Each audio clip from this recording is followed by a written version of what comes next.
Right then, we're going to start talking about customer and stakeholder relationships, and hopefully you watch that video. Apologies if you found it a little bit American or sort of overpowering. That's just a style, but I think the truth is in the facts that are in there. And he talked about rapport being power. He talked about wants and needs, which we're going to talk about. He talked about people liking people like themselves or people that they would like to be like, and lots of bits about mirroring and matching. And they're just areas that we will touch on as we go through these two sections. So we'll have a look at what the aims are. So let's have a look at the aims and objectives for today. The aim is to understand approaches to customer and stakeholder relationship management, and that video and what we've just talked about has already started to help us understand the overall approach. After today's session, you'll be able to describe the skills required to build and manage business relationships, describe approaches to effectively build and manage customer relationships, and describe approaches to effectively build and manage stakeholder relationships, and we'll have a look at the difference shortly. So what we'll be looking at in this session can cover all relationships really, not just business relationships, but our focus is on those workplace business relationships. And as the criteria we've just gone through in the aims and objectives outlines, there are two key areas. The first is customers, that's internal and external customers. And the second, and a larger group, is stakeholders. And stakeholders, as you can see from that graphic, can include customers, internal and external. A stakeholder is anyone who has an impact or is impacted by what you're looking at. So if it's a product or a project, you're looking at anyone who could influence it or be influenced by it. And of course, that can include customers. We'll break that down a little bit more when we look at stakeholder relationships. But before we start to break down into those two groups, I think we should just talk about the skills needed for building relationships. Tony Robbins, in that video you watched at the beginning, talked about how important it is to build rapport and relationships. And also in our comms unit, we talked about it when we were talking about managing people and in self-awareness, about using it to build the relationship with people. Takes a number of skills, and this is not as an exhaustive list, but we'll start to look at some of those individually. So we'll start there with a big one in the middle, research. As we've said in other sessions, when we were talking about knowing your team, when we talked about gathering evidence and information for difficult conversations, we need to do our research. We need to make sure that we've gathered information from all parties about knowing and understanding their different perspectives, their priorities, their wants and needs, which we'll talk about later, which leads us into knowing about their expectations and making sure that we manage those and they're reasonable. Because if their expectations are too high and we can't meet it, we're not going to build a very good relationship. So we need to be able to manage it, negotiate and influence that, and we'll talk about that in a little bit more detail. And that leads into, therefore, us doing those things helps us to build some sort of trust and some sort of rapport with those people. As Tony Robbins talked about, he said it was recognizing and understanding that how important that rapport was. And then we can move on, and as part of that, developing that rapport, we will have adjusted our communication style. So we need to change our communication style to meet the needs and suit the customer, and make sure that we talk to them in a way and when they want to be talked to, or communicate in a way and when they want to be, and we match it to their needs and their styles. Because that will then start to engage them with us as well. And we've talked about how important it is to get people engaged, get them interested, get them on board. We don't want to be annoying them or forgetting about them. So we need to ensure that we're doing these things and getting them on board. Okay, because then we can start to bring some influence to their decision making, not just leaving it to luck or chance. And we'll talk more about some strategies about influencing their decision making later. And from all that, we'll start to build a picture from their perspective and know what their priorities are, because that's what helps us build relationships. Now, the final point on here is we need to make sure that we create and maintain records of these interactions, decisions, whatever's been agreed, because there's nothing worse for destroying that relationship than that customer feeling they have to repeat themselves or go over things again, or worst of all, we make the same mistakes and we don't maintain consistency for them. And we'll talk about that when we talk about some key things we need to make sure we do for them. Keep talking here about customer relationships, and we talked about customer relationship management, and I just want to make sure that we're clear of where that fits into the picture with another term we would commonly use about customer service. Traditionally, customer service, this is to do with providing customers with the services we offer, and it's normally based around the purchase, sale of, the during, after sort of aspects of that. And nowadays, when people talk about excellent customer service, that's probably starting to stray into what we talk about when we're talking about customer relationship management, because customer relationship management is everything that we have to do with that customer from right at the beginning right to the end. A very holistic system, as we can see there, where we're going right from being proactive and just make sure we've got contact with that person right through to follow-up, recommendation, checking on satisfaction. So further than just the sale, it's about managing the relationship, and it's about planning the service and growing the relationships, which might lead to new purchases or recommendations or prospects of other customers. So it's that much more holistic picture about everything to do with the interaction with the customer. So the key to any good relationship, especially a customer relationship, is understanding what people's needs, wants and expectations are. It's vital for business, and the only real way you're going to find that is by building a relationship and communicating. And by understanding their needs and their wants, you should be able to hopefully recognize and manage their expectations.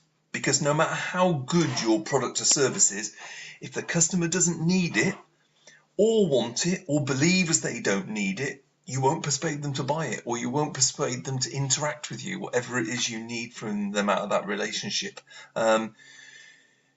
Often, what they want is dramatically opposed to what they actually need. And as a business person or a customer relationship manager, it's about trying to manage that customer's wants and helping them to understand how it matches up with their needs, and making sure that their expectation is set at the right level so that you can deliver.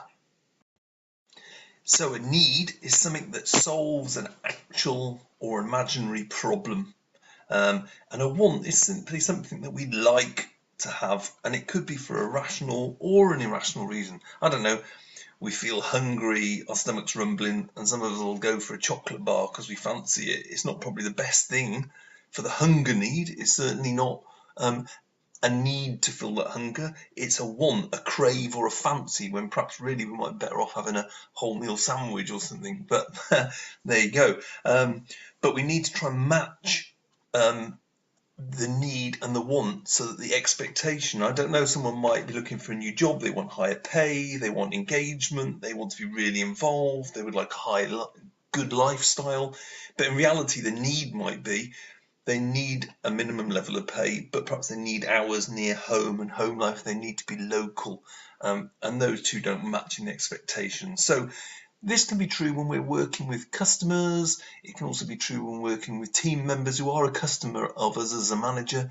because as we said when we were talking about team members, they need to know what's going to be coming for them and matching up with their motivation. So how do we find those things out? Well, we've got a number of ways. The first is it's about getting the customer on board so we can understand and having that conversation, building that rapport. We can have discussions, and we need to be listening actively, asking open and probing questions, all those things we talked about in coaching. And it is a little bit like a coaching session for this customer in some respects. It's about getting to know them. We could use surveys, research and feedback from that customer. Again, if we're keeping good records, we may already have feedback from that customer. we have modern things nowadays such as social media, and then there's focus groups and information, because we may not be talking in this case yet about an individual. We may be talking about customers in general. What are their needs and expectations? So how is society changing those? So key is, though, we need to understand those needs, understand those wants, so that we can manage and meet the expectation, which we'll talk about a little bit more in detail later. But to do that, we need to have that communication. And if we do the first one well, we talked about discussions, listening actively and opening and probing questions, we'll start to understand those wants and needs, and we can build that customer relationship. Having all that information, understanding their needs, their wants and expectations, can help us to be more effective for influencing things, how things are going. By that I mean be able to manage their expectation or change the way they think about their expectation. It also builds towards having a better relationship. And if we've got the information and we're aware of everything and we're showing that we're aware, we're halfway there. But we need to negotiate with them and influencing them so that we get a win-win situation. So it's a win for us and a win for them. And to do that, we need to use that information and then choose an appropriate strategy or tactic to go with it. But the first, I think, to that is recognizing how people are persuaded. So the principles of persuasion. It's a key step to being a good manager of that customer relationship. It's about influencing them. It's about, and by that I mean that they're still in control and they're still making the decision. We're not telling them, because that doesn't build a very good relationship. We're using their needs and their wants, and we're trying to make sure that we get a win-win situation so that we get happy customers. And that might mean sales, that might mean recommendations, but it could build that relationship. And there are some key principles to that. A famous psychologist, Robert Cialdini, identified 6 principles that are around persuasion and influence. He wrote a book, Influence, The Psychology of Persuasion, in 1984. It's in your resources. The first, he said, was reciprocity. So we're talking about reciprocation there. So customers like to be treated as they would like to treat others. That also means that they're more likely to agree with those that they feel have favoured them or treated them the same as they've been treated. The next was scarcity. And people assign a value based on how available something is. I think the Christmas toy issue is a prime example of that. When there's a lack of supply, something that becomes the most popular toy. It's a chicken and egg situation. Was there a shortage first, or is it because everyone's rushing out to buy it? But people focus on supply and demand, and if a customer wants something and it is in short supply, the more the people want it, the more likely they're going to want it. The next is authority. Customers are more willing to follow a suggestion of someone who they think is credible, authoritative, and they'll listen to their comments and thoughts. The next, he said, was consistency. People like to know where they stand. Customers aren't any different. They're more likely to take actions that they've taken before, do things they've done before. Therefore, maybe they'll buy some more of something they've bought before, and they're more comfortable to do stuff that is phrased or sounds similarly. So if you're coming up with a new suggestion, you frame it in the same way as the previous suggestion. The next he talked about was liking. People are more likely to agree with those that they like or hold in a position of admiration or affection. So if they like you, then they're more likely to have a relationship with you. A bit like Tony Robbins talked about, they either like people who are like themselves or that they would like to be, so that they hold it in some sort of affection or admiration. And the final one was consensus. People are more likely to choose an option that they know others have chosen, so it's not something new, particularly if it's a difficult choice. So testimonials, recommendations or reviews from other customers, or the sway from you as someone who they believe in or they like and feel consistent with, who they feel has got a level of authority, is going to sway their decision. I think the Tony Robbins video highlighted a few of those when he was talking about the rapport. He talked about the reciprocity. He talked about the consistency, the liking. So a lot of those things link together. you can take these 6 principles into account to decide what approach or strategy you're going to use to influence clients to get to that win-win decision or customers. But on its own, it's not enough, and we need to be aware of the impact of things that we could do which might sway their decision. So we have some tactics to think about, and we'll have a look at those in the next slide. So what tactics could we employ? Well, we could give something for nothing. I mean by that, maybe a sample, a gift, or a demo is a good way to show customers the value you have on offer. It also activates a human drive to pay back favours. I know you haven't really done them a favour, but it's that principle of reciprocity that was mentioned before. It's just about giving something back and repaying. We could offer a limited time only offer. Humans naturally procrastinate, and that's especially obvious if it's a difficult decision or a big decision. We don't want to lose out, so we often delay the decision as long as possible, and in most cases they're right, because there's the old proverb that good things come to those who wait. But we want to try and get them moving, and people can value the scarcity, as we talked about before. So offering them a limited time offer makes them more likely to make that decision and assign the value to getting it and securing it before anyone else does. We could get promoted by experts. As we have said, recommendations and reviews help, and knowing that other people have done some brings in that consensus again. And if it's endorsed by experts, that's even better, because then we've got that authority and it's swayed by that. So not just everyday customers, but that authority as well will give us that consensus. We could start off small. By that, we're talking about the fact that customers like to try the water sometimes. They just don't want to dive in. So just tempting them to go big immediately may not work. Introducing offers, as we talked about, but also trying to get them to take a small dip in the water before they then take that bigger step can also be something we can try. And finally, we can try being likable. People like to like people, so good or bad, that's the way things go. A bit like Tony Robbins was talking about in the video. People like themselves, and the fact is that we generally put less emphasis on the product we're buying, as long as it meets our need, than we do on the person who's selling it. Obviously, if it's a faceless sale, by that I mean internet or fast shopping, then it doesn't necessarily count. But us speaking clearly, matching people, actively listening, respecting customers, conforming to their time and to their schedule makes us more likable. Being more like them makes us more likable, and then we've got more chance of success. So some tactics there we can use. We need to keep abreast of the products and services we're selling so that we can give that knowledge, and we need to remain proactive. And we talked about maintaining good records. So if we do any of these things with people, we need to make sure we've recorded that we've done them, so that it's on our customer interactions list, and we can use that for future relationship management. We don't want to be repeating the same things and going over the same things. We want to be making sure we're consistent in our approach, and that we're coming back to people, because people just do not like going through the same things again.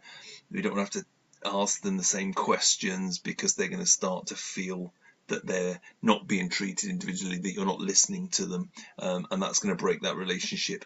So logging calls, logging significant information, processes and procedures we've used with the customers. If we haven't got a centralized customer relationship management software or system, then even just a customer file that just shows what we've done with that customer, when we did it, how we went through it, can make a massive difference to us managing the relationship with our customers. We've seen about how the difference is there between customer service and customer management, but in reality, if we're offering excellent customer service, and what I used to talk about was going the extra mile, then we're really doing customer relationship management.